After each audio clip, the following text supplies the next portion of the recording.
আজকের ভিডিওটা একটু ক্যালাসনেস হয়ে গেল, মানে সেই জোশটা পাচ্ছিলাম না আজকে ভিডিও করার জন্য। সকাল সকাল চলে গেছিলাম বাগান বাড়ি, মানে আমাদের বাগান বাড়ি বলতে পারো। এই বাড়িতে আমাদের সমস্ত রকমের গাছ আছে। ভাবলাম আজকে গাছ পাঠা খাবো, কিন্তু এদিকে নিয়ে চলে আসলাম দেশি পাঠা। ভেবেছিলাম আজকে ইঁচড় খাবো, কিন্তু এদিকে দেখি বাজার থেকে আমার মা নিয়ে চলে এসেছে দেশি পাঠা।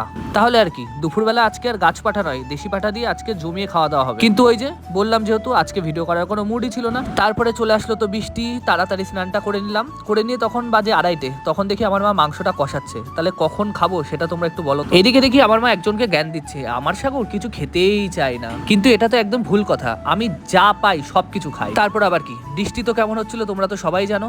তারপরে বৃষ্টিতে একটা লম্বা ঘুম দিলাম, ঘুম দিয়ে উঠে সন্ধ্যা হয়ে গেছিল। তখন ভাবলাম কিছু খাই, আর বৃষ্টির মধ্যে যে বাজারে গিয়ে কিছু একটা খাবার নিয়ে আসবো তারও তো কোনো উপায় ছিল না। আর ঘরে শুধু চাউমিন ছিল, আর তেমন কিছু সবজি ছিল না। তাই ভাবলাম মার সাথে একটু সাহায্য করি, আর তার সাথে সাথে একটু চাউমিনও করি। তাই আর কি, দুজনে মিলে পরিকল্পনা করলাম চাউমিন বানাবো। তা ঘরে তো তেমন সবজি নেই, নর্মালি যা আছে সেই সব দিয়ে বানিয়ে ফেললাম একটু চাউমিন। আর ঘুম থেকে উঠে যা খিদে পেয়েছিল, তাই আর দেরি না করে কপাকপ মেরে দিলাম 1 বাটি চাউমিন।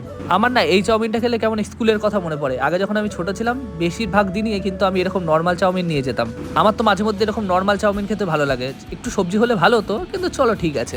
তারপরে ওই 7টার দিকে একটু বেরিয়ে গেছিলাম চা খাওয়ার জন্য, কারণ ডেলি এই টাইমে আমার রুটিন থাকে। যেখানে থাকি না থাকি, সন্ধ্যাবেলায় কিন্তু একটু বাজারে দাঁড়িয়ে চা না খেলে মজা লাগে না ঠিক।